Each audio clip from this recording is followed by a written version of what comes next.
Hello दोस्तों, नमस्कार। स्वागत है आप सबका आज के इस वीडियो में। इस वीडियो में हम देखेंगे सामान्य विज्ञान की महत्वपूर्ण शब्दावली के बारे में। हमने पिछले 2 वीडियो भी बनाए हैं जिसमें भी हमने भौतिक विज्ञान की महत्वपूर्ण शब्दावली को डिस्कस किया है। यदि आप साइंस के स्टूडेंट नहीं हैं तो आपके लिए बहुत ही इम्पोर्टेंट हो जाता है ये, क्योंकि यदि आप पहली बार साइंस को पढ़ रहे हैं, कोई भी कॉम्पिटिटिव एग्जामिनेशंस के लिए कोई भी बुक पढ़ रहे हैं, तो उसमें कई ऐसे शब्द होते हैं जिनके बारे में आपको नहीं पता होता है, क्योंकि आपने साइंस नहीं लिया था। इसलिए ये बहुत ही इम्पोर्टेंट हो जाता है, तभी आपको साइंस समझ में आएगी। इसलिए वीडियो को पूरा देखिए, और जो वीडियो आपने नहीं देखे हैं तो उनको भी मैं डिस्क्रिप्शन में दे दूँगा, तो उनको भी आप ज़रूर देखिए ताकि आपका कंसेप्ट क्लियर हो सके। चलिए शुरू करते हैं। सबसे पहला है चाल, मतलब स्पीड क्या होता है। किसी गतिशील वस्तु की चाल उस दूरी के बराबर होती है जो एकांक समय में तय करती है। इसका मतलब क्या है? कोई गतिशील वस्तु है, उसने मान लीजिए आप 5 मीटर की दूरी तय की। कितने समय में? 5 सेकेंड में। तो उस वस्तु की जो है चाल हो जाएगी 5/5, मतलब 1 मीटर पर सेकेंड। पर सेकंड का मतलब है मीटर के बटे में सेकंड, क्योंकि 5 से 5 कट जाएगा तो 1 हो जाएगा, जो कि 1 मीटर पर सेकंड इसकी चाल आ जाएगी। चाल का मतलब है जो चली गई दूरी है उसमें यदि हम समय का भाग दे दें तो जो है वस्तु की चाल निकल आएगी। मतलब वस्तु यदि 5 मीटर की दूरी 5 सेकंड में तय करती है तो जो भी क्वांटिटी आएगी, जो भी राशि आएगी, वो क्या हो जाएगी? चाल हो जाएगी। ठीक है। उसके बाद इसमें ये भी देखते हैं कि वस्तु द्वारा 1 सेकंड में चली गई दूरी को उसकी चाल कहते हैं। ये भी डेफिनेशन होती है जो सिंपल सी है कि मतलब जो वस्तु 1 सेकंड में दूरी तय करती है, 1 सेकंड में उसने कितनी दूरी तय की, वो वस्तु की चाल हो जाएगी। ठीक है। उसके बाद देखते हैं,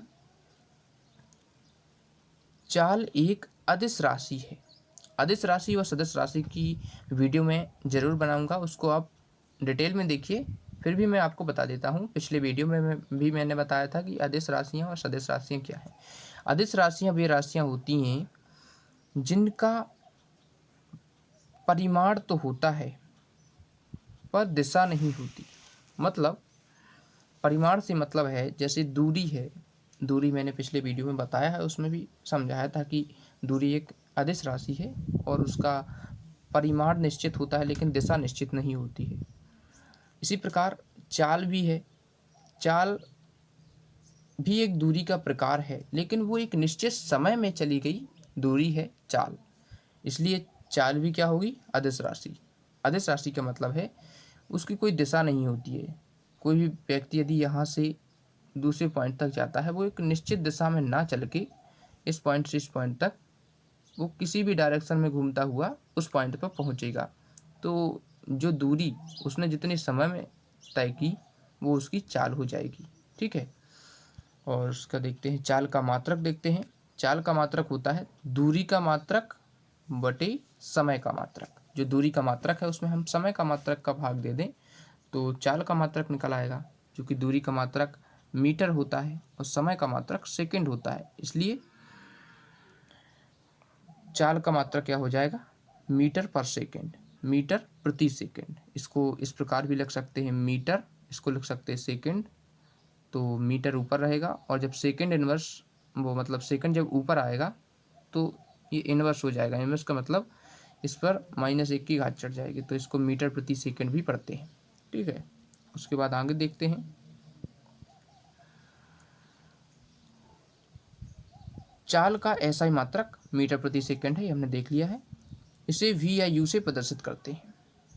उसके बाद देखते हैं एक समान चाल, यूनिफॉर्म स्पीड क्या होता है। यूनिफॉर्म स्पीड का मतलब है यदि वस्तु एक समान समय में समान दूरी तय करती है, चाहे गति की दिशा कोई भी क्यों ना हो, तो यह कहा जाता है कि वस्तु एक समान चाल से चल रही है।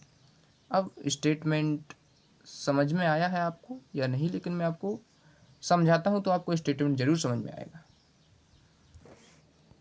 एक समान चाल, देखिए, एक समान चाल क्या होता है इसकी समझते हैं इसको। देखिए, कोई व्यक्ति है, ए पॉइंट से बी पॉइंट जाता है और बी से सी पॉइंट तक जाता है। तो ए से बी तक जाने में और बी से सी तक जाने में वो 5 मीटर, ए से बी तक जाने में 5 मीटर की डिस्टेंस तय करता है, दूरी तय करता है, और बी से सी जाने में 5 मीटर की, बी से सी जाने में भी 5 मीटर की दूरी तय करता है। ए से बी जाने में उसको 10 सेकंड लगते हैं और बी से सी जाने में भी उसको 10 सेकंड लगते हैं, मतलब 10 सेकंड का समय लगता है। तो यदि ए से बी गया तो उसकी चाल क्या हो जाएगी, 5/10, मतलब 1/2, क्योंकि जो चाल का जो फॉर्मूला होता है वो क्या होता है, दूरी बटे समय। चाल बराबर होता है दूरी बटे समय, और दूरी थी 5 मीटर और समय था 10 सेकंड। तो 5/10 मतलब 1/2 आ जाएगी चाल ए से बी तक पहुंचने में। अब उसको बी से सी भी जाना है, उसको बी से सी भी जाना है। बी से सी गया तो ए से बी तक जाने में उसकी चाल निकली 1/2, और बी से सी जाने में भी उसकी डिस्टेंस थी 5 और समय था 10 सेकंड, तो इसकी भी चाल निकलेगी 1/2। मतलब ए से बी जाने में जितनी चाल उसको, जितनी दूरी उसने तय की एक निश्चित समय में की, और अगली जो दूरी है 5 मीटर है वो 10 सेकंड में ही तय कर पा रहा है। तो इस प्रकार हमारी जो चाल है वो ए से बी जाने में और बी से सी जाने में दोनों जगह सेम है, तो इसे बोलते हैं एक समान चाल। यदि आप 10 किलोमीटर चले और अगले 10 किलोमीटर चले, पहले 10 किलोमीटर आपने 10 मिनट में तय कर लिए और अगले 10 किलोमीटर भी आपने 10 मिनट में तय कर लिए, तो हमारी चाल एक जैसी थी, मतलब चाल एक जैसी थी, मतलब एक समान थी, तो इसको बोलते हैं एक समान चाल। ठीक है। उसके बाद देखते हैं असमान चाल, मतलब नॉन यूनिफॉर्म स्पीड। यदि वस्तु समान समय में अलग अलग दूरी तय करती है तो वस्तु की चाल असमान कहलाती है। असमान या परिवर्ती गति में वस्तु की चाल असमान होती है। देखिए, आप स्टेटमेंट को पढ़िए। यदि वस्तु समान समय में अलग अलग दूरी तय करती है, मतलब कोई वस्तु इस जगह से, मतलब ए पॉइंट से बी पॉइंट तक जाती है और बी से सी पॉइंट तक जाती है।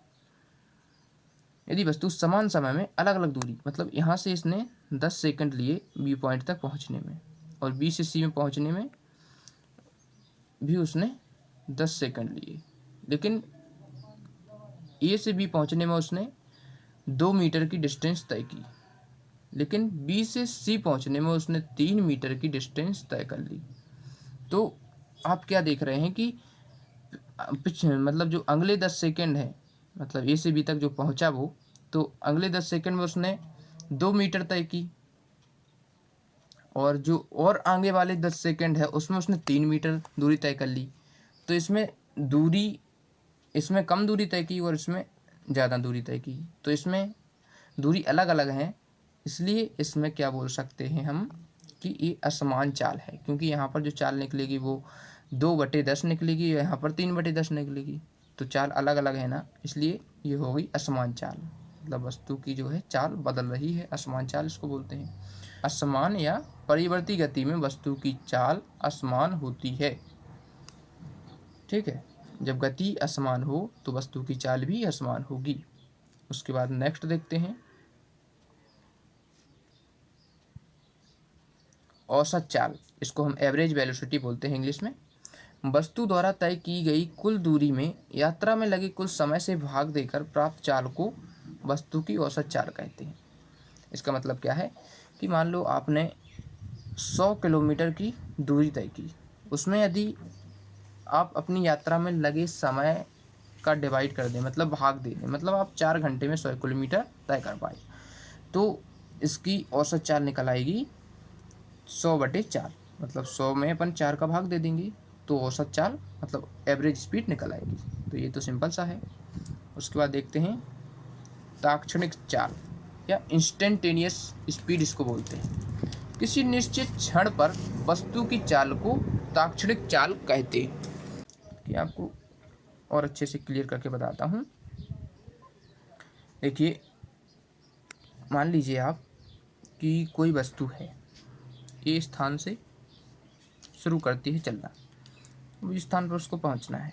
तो जब ए से बी तक जाती है तो ये डिस्टेंस कितनी है, 5 मीटर है पूरी डिस्टेंस। 5 मीटर डिस्टेंस को तय करके जाना है। तो ए पॉइंट से जब वो चलती है तो उसकी जो चाल रही होगी, एक इंस्टेंट पे हमको ज्ञात करना है। इंस्टेंट मतलब एक निश्चित क्षण पर। जैसे मान लीजिए एक पॉइंट है ये और एक पॉइंट है ये, इन दोनों पॉइंट के बीच में जो दूरी है वो हो गई हमारी डेल्टा एस। क्योंकि डेल्टा एस मतलब यहाँ पर दूरी से मतलब है, जो बहुत ही छोटी दूरी है उसको डेल्टा एस से दर्शा रहे हैं। तो ये होगी डेल्टा एस। और इस दूरी को जब तय की किसी भी वस्तु ने तो उसको लगा समय है डेल्टा टी, मतलब बहुत ही छोटा समय। तो डेल्टा एस दूरी और डेल्टा टी मतलब समय से भाग दे दें तो चाल निकलती है। तो चाल का सूत्र क्या होता है, चाल का सूत्र क्या होता है, दूरी बटे समय। सिंपल सा सूत्र होता है, दूरी बटे समय। तो ये तो सूत्र होता है। और उसने कितनी दूरी तय की, डेल्टा एस। डेल्टा एस मतलब बहुत ही छोटी दूरी उसने तय की, बहुत ही छोटे समय में। तो ये इसकी निकल आएगी ताक्षणिक चाल। बहुत ही एक निश्चित क्षण पर, निश्चित क्षण मतलब ए पॉइंट से दूसरे पॉइंट तक, इस पॉइंट से इस पॉइंट के बीच में एक निश्चित क्षण था जब उसने ये ताक्षणिक चाल ज्ञात की। तो ठीक है, तो ये हम इसको यहीं समाप्त करते हैं। इसी प्रकार के वीडियो के लिए चैनल को सब्सक्राइब कीजिए और बेल आइकन पर प्रेस करके ऑल पर क्लिक कर लीजिए ताकि हमारे वीडियो का नोटिफिकेशन आपको सबसे पहले मिल जाए। Thanks for watching.